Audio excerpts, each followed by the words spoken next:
अदृश्य चेतना द्वारा सूत्र संचालन। 21वीं सदी के गंगावतरण और नवयुग के मत्स्यावतार के स्वरूप और विस्तार को देखते हुए इसी निष्कर्ष पर पहुंचना पड़ता है कि इतनी बड़ी योजना को संपन्न कर सकना मानवीय पुरुषार्थ की परिधि से बाहर है। फिर इतने बड़े आंदोलन, अभियान, उद्घोष, प्रतिपादन को सर्वसाधारण के सम्मुख प्रस्तुत करने का दुस्साहस किस आधार पर किया जा रहा है? शांति कुंज और उसके सूत्र संचालक अपनी अयोग्यता, असमर्थता और साधनों की न्यूनता से भली प्रकार परिचित होते हुए भी किस आधार पर युग परिवर्तन के महाप्रयाण में झंडावरदार बनकर आगे आगे चल रहे हैं? इसके उत्तर में उस विश्वास को ही साक्षी रूप में प्रस्तुत किया जा रहा है जिसकी सुनिश्चित परिपक्वता अनेक प्रयोग परीक्षणों के उपरांत ही बन पड़ी है। निराधार कल्पनाएं करना और अपनी सामर्थ्य के बाहर का भार उठाने की भूल तो कोई अर्धविक्षिप्त सन की ही कर सकते हैं। यह लांछन स्वीकारने की हिम्मत भी उस संचालक तंत्र में नहीं है, क्योंकि जो मान्यताएं बनाई गई हैं वह मात्र कल्पना पर आधारित नहीं है। तर्कों, तथ्यों, प्रमाणों, उदाहरणों का एक बड़ा अंबार भी प्रयासों को प्रोत्साहित करने के लिए विद्यमान है। पिछले दिनों जो कदम उठे और प्रयास बने वे कितने आश्चर्यजनक रीति से सफल संपन्न हुए।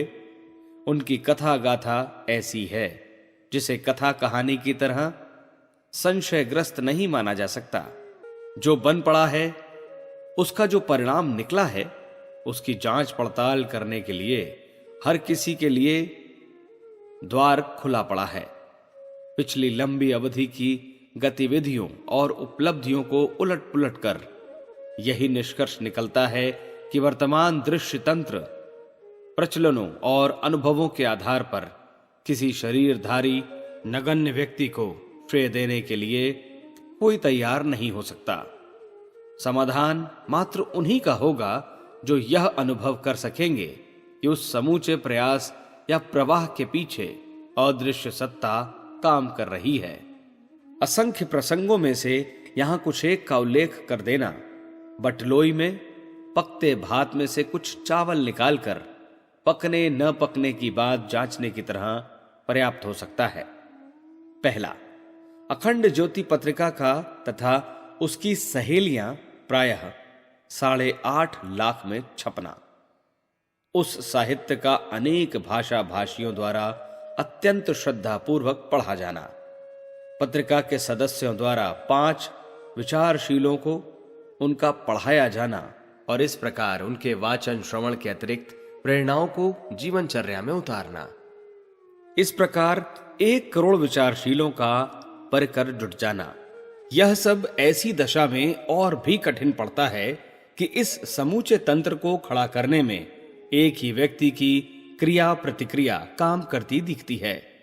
युग साहित्य के रूप में प्रायः 3000 छोटी बड़ी पुस्तकों का लिखा जाना, कई कई संस्करण उनके प्रकाशित होना, घर घर पहुंचाना और अनेक भाषाओं में उनका अनुवाद होना, जो कार्य विद्वानों की मंडली और संपत्तिवानों के सहयोग से भी कठिन था, वह सामान्य जनों, सामान्य साधनों के सहारे पूरा हो जाना।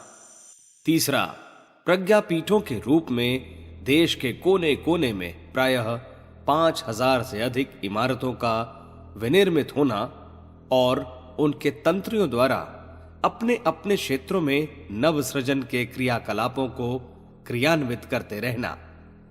सीमित समय में सामान्य जनता के योगदान से एक ही उद्देश्य के लिए इतना विशाल तंत्र खड़ा हो जाना इतिहास की एक अनुपम घटना कही जाती है। चौथा, अब तक प्रायः ऐसे असंख्य समारोहों का उत्साह भरे वातावरण में संपन्न होना जिनमें धर्मतंत्र के माध्यम से लोक शिक्षण की उच्च स्तरीय प्रेरणा संचरित की गई। उस संचार द्वारा अगणित व्यक्तियों को पतन पराभव के चंगुल से निकालकर उन्हें प्रगति पथ पर चला देने में सफलता प्राप्त होना।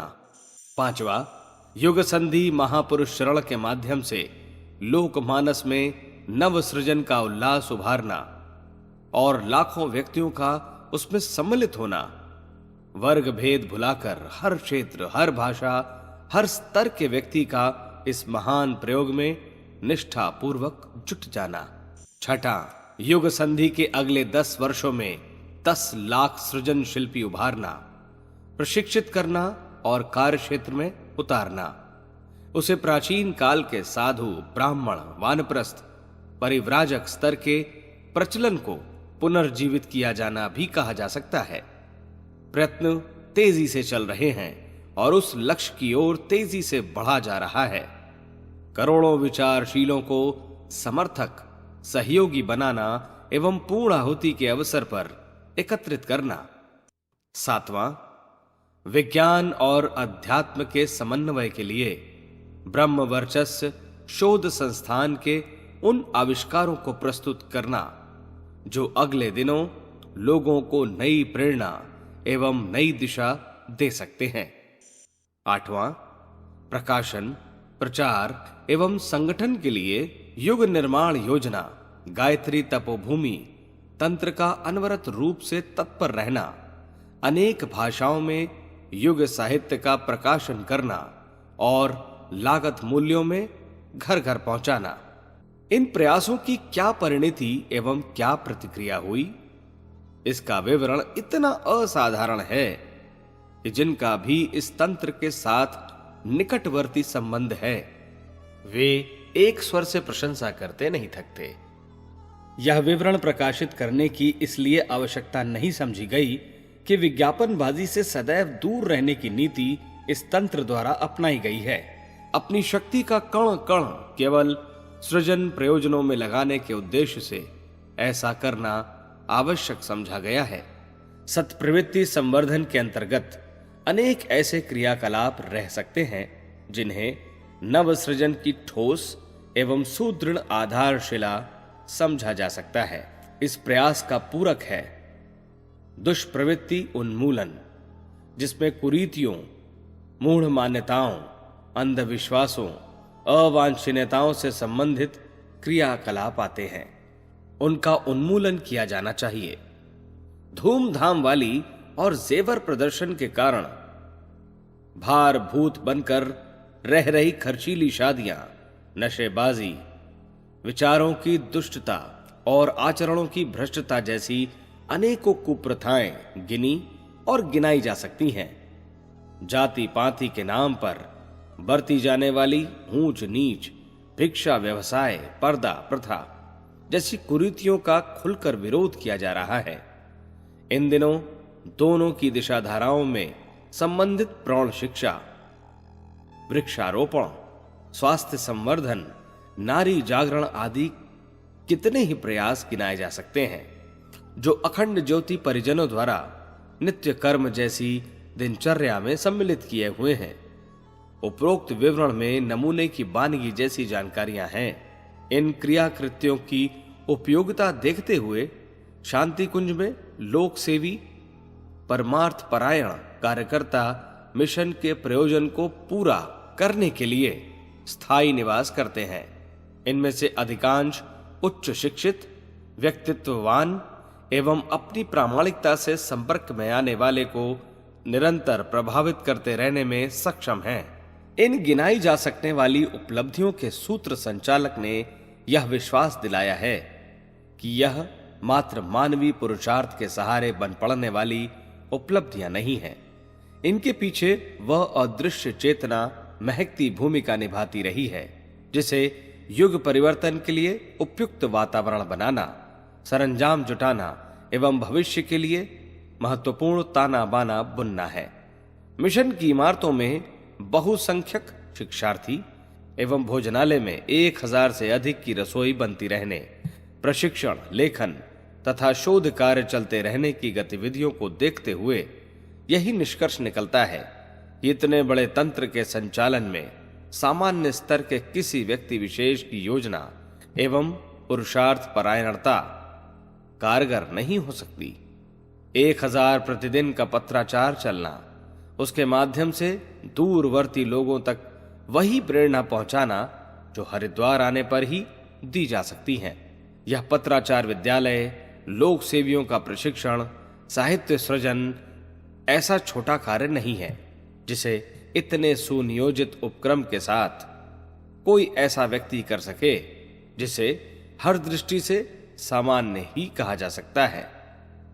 अध्यात्म क्षेत्र के वे प्रयोग, अनुभव और तप साधना इस सब के अतिरिक्त हैं जो अंतःकरण को पवित्र करने और उसमें दैवी प्रेरणा के अवतरित होने के लिए पथ प्रशस्त करते हैं।